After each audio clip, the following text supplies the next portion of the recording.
Hi guys, welcome to Everybody Arts. My name is Mr. Matt, and I just wanted to, before we begin, show you can adapt the idea in this video to just about any season that you want, any occasion that you want. You just have to change maybe the size of the board that you're working on.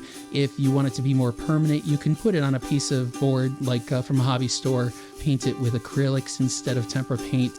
It's a cool idea that lends itself to just about any occasion.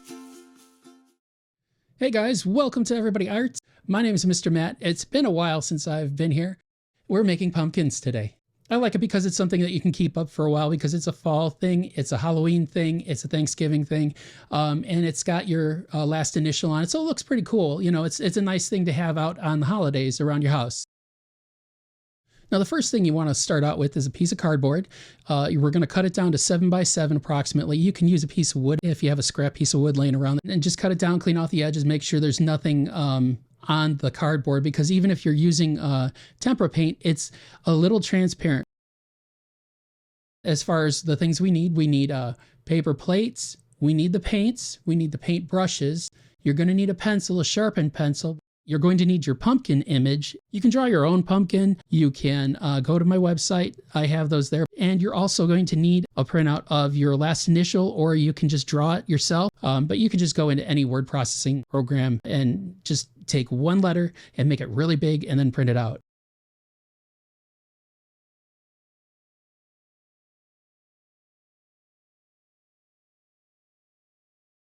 So here we go. I'm going to take my pumpkin image, I'm going to flip it over, and I'm going to take the edge of that pencil and I'm going to take the side of the lead and we're going to rub it along the outline of the pumpkin, and you should be able to see the pumpkin through your page. Now, if you drew it yourself and you can't see it on the back when you flip it over, go ahead and take a Sharpie or a thick black marker and trace the outline of the pumpkin on the front of it.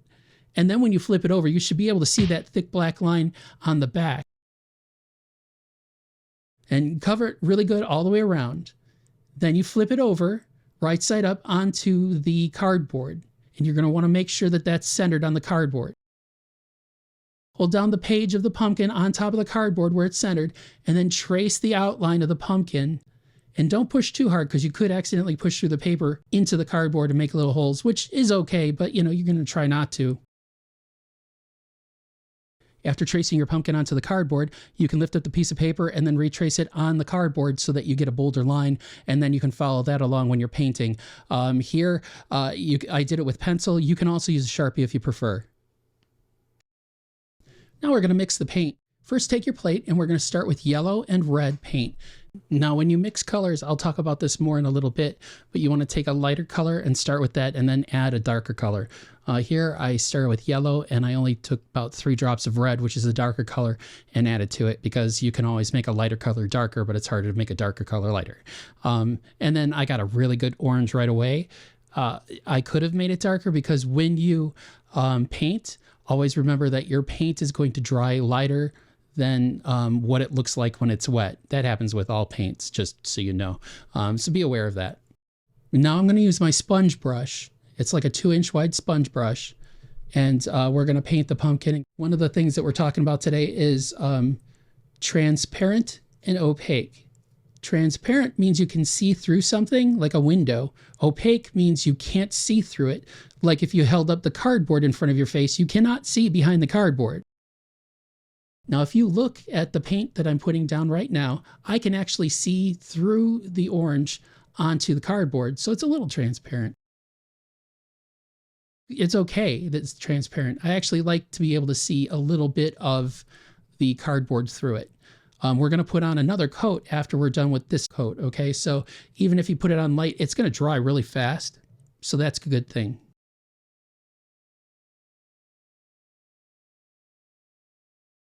As it was starting to dry, it was getting a lighter shade of orange. That happens with all of the colors. So just remember that when you're mixing your colors, it's going to be lighter when it dries. That happens with a lot of different paints. Even when you're painting your room, you know, in your house with house paints, that happens all the time too. It's a good thing to keep in mind, especially like when you're painting stuff like this. Now, if you look, I'm using that brush and I'm going back over the colors and I'm putting down thick lines. I'm pushing kind of hard with the brush a little bit so that I get these lines to represent parts of the pumpkin, like where they have ridges and things on them. I want to give it some character, so I'm letting those lines show and pushing down a little bit to get those edges to pop onto the pumpkin. And they come off of the edge of the sponge brush. It takes a little bit longer for those ridges to dry, but you know, that's okay. It should dry pretty quick. You can even see it's already starting to dry. Now we're going to mix green. It's always better to just take the lighter color and then just put a little bit of the darker color in when you're mixing paints. I'll demonstrate here really quick. If you take a decent amount of yellow and you put 2 dots of green, I can get the same color as if I take a large amount of green and a large amount of yellow. You take a dark color and start with that. It's hard to kind of make that lighter, but you can always take a lighter color and make it darker really quick. That's why you always want to start with the lighter color and add in a darker color instead of starting with a darker color and trying to make it light, because that's really hard to do.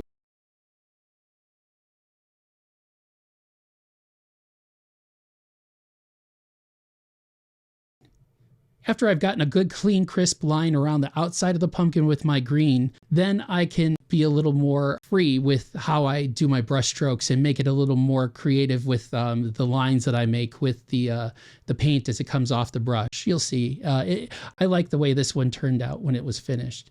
I tried painting the background white once on these just to see what it would look like on the cardboard before I painted with the tempera paint, and I didn't like the outcome because the tempera paints are transparent and you can see the cardboard through them, and they have that little tinge of brown to them, and it kind of has that homey kind of folky look to it. And I actually saw these at a folk art fair in Illinois when I went back to see my son get married in October. I saw somebody had a really pretty sign painted, and it was just like this, and it had somebody's, it had initials or something on it. I can't remember what it was. I think it probably was just straight up initials on the pumpkin.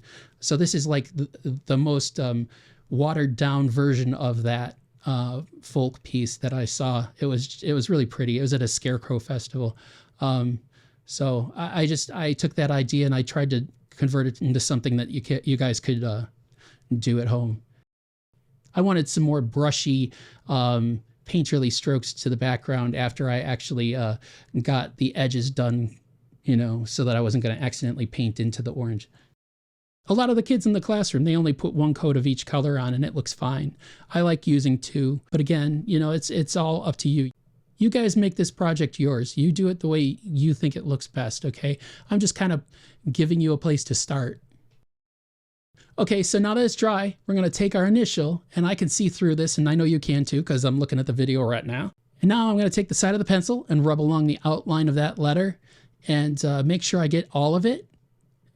And then when I'm done with it, I'm going to take it and I'm going to flip it over and I'm going to trace along the outline of that letter, but I'm going to make sure I keep that letter held down when I do that and center it on the pumpkin.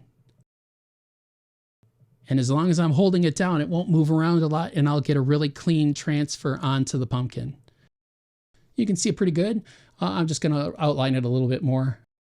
I was a little worried about scratching some of the paint off with the pencil when I was doing the outline again, but nothing really scratched off.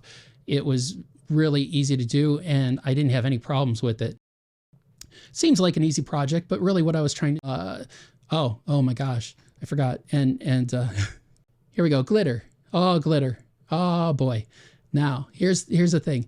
I pre-mixed it. I did purple. What I did was I took the glitter and I put it inside that jar, and then I mixed the paint inside the jar. I put the cap on and I shook it. But if you want to, the best way to do this, take a bathroom cup or a disposable plastic cup, and you want to put enough glitter in there so that it covers the bottom of the cup. And then put some paint, slowly pour it on top of it. If you want the purple to be a little more blue, start with blue. If you want it to be a little more red, start with red, and then add the other color after that. Don't put all of it into the cup, just enough so that you can start to mix the glitter into the paint. Then you can pour that onto a plate and then add more of the colors until you get the right purple that you want.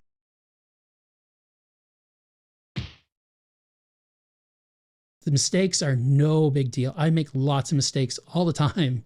So don't worry about mistakes. Again, it makes it unique. It makes it part of what you're doing. It makes it like unique for you. Don't worry about mistakes. It doesn't have to be exact. Don't freak out about going outside the lines or anything. You could always cover it up and paint again, okay? That's why I don't throw away my paint until I'm done completely with the project. That's a good idea to remember. So now I'll ask you, what do you think it takes to make brown paint? I'll tell you.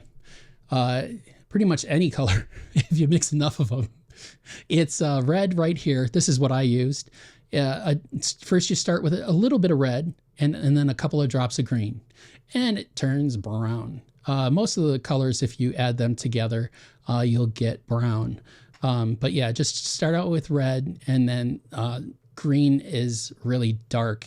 So it surprisingly, yes, brown. And a decent amount. It looks really good, actually.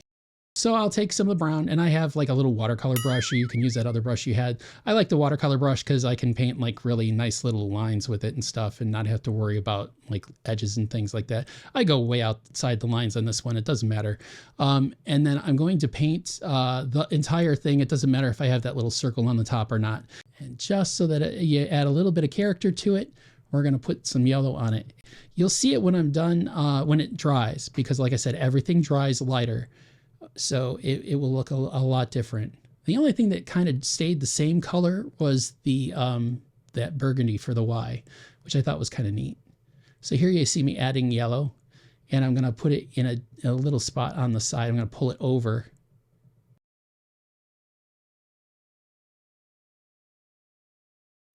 So there it is. That's it. I hope you enjoyed it. Like I said, I wanted to show you like something you can do with paint, like throwing the glitter in there. It's another option. It's a kind of a neat little fall decoration. I hope you enjoyed it, and thanks for joining us, and we'll see you soon, okay? Have an awesome day and an awesome week. Be good to each other, be good to yourselves, and have fun making art, all right? Take care. Bye-bye.